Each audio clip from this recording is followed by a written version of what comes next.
Mesdames, Messieurs, bonjour. Nous sommes à la cour d'appel de Conakry. Il faut rappeler que l'audience de Aliou Ba, le président du parti Modèle, son procès en appel a été délocalisé ce matin au tribunal qui a servi de cadre au procès des événements du 28 septembre, puisque la mobilisation était forte. Donc la salle où les audiences se tiennent d'habitude était petite pour contenir tous ces militants et partisans d'Aliou Ba qui sont venus donc lui apporter leur soutien. Et les débats donc ont été délocalisés. L'audience a été délocalisée dans la salle où il y a eu le procès des événements du 28 septembre.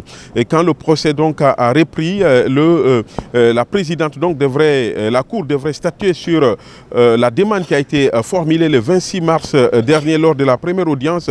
Une demande donc des avocats de la défense par rapport donc à la médiatisation du procès. Mais c'est le parquet qui a pris la parole pour faire de nouvelles réquisitions, une nouvelle demande. Le procureur général Fallou Doumbouya a commencé d'abord pour dire que Aliou Ba n'est pas son adversaire, n'est pas l'adversaire du parquet, mais pour lui donc l'adversaire du parquet, c'est bel et bien les faits qui sont poursuivis. Il a donc pris la parole pour faire une demande en se fondant sur les articles 470 et 471 du code de procédure pénale, donc par rapport donc à la publicité des débats. Il a souhaité que les débats se tiennent à huis clos pour que ces débats, selon lui, se déroulent de manière sereine. Il a rappelé ce qui s'est passé sur la toile, parce qu'il a dit que lors de la dernière audience, des prises de vues et de sons ont été faits, qui ont été finalement publiés sur les réseaux sociaux. C'est que pour la sérénité des débats, il fallait donc continuer donc les débats à huis clos.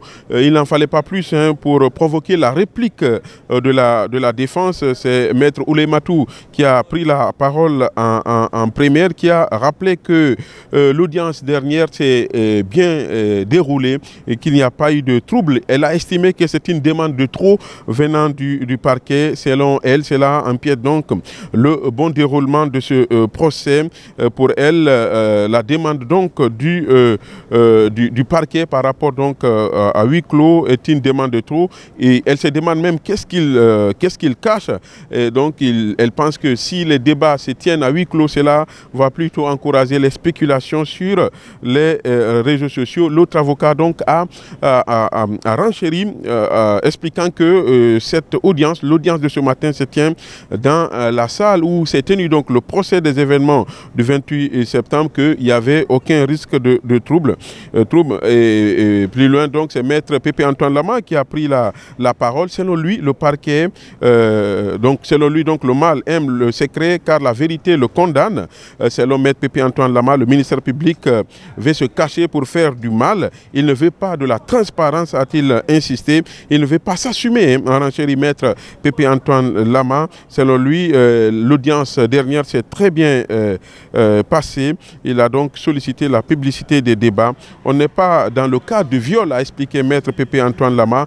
Ce procès-là concerne donc le chef de l'État, la personne de chef de l'État. Donc pour eux, il n'y a pas la présidente donc de la Cour ne doit pas suivre le parquet dans ses réquisitions. C'est le Maître Mohamed Traoré, l'avocat. Selon Maître Mohamed Traoré, le procureur général près la cour d'appel de Conakry manque de courage, mais il a rappelé que le procureur est l'avocat du peuple et non celui du gouvernement.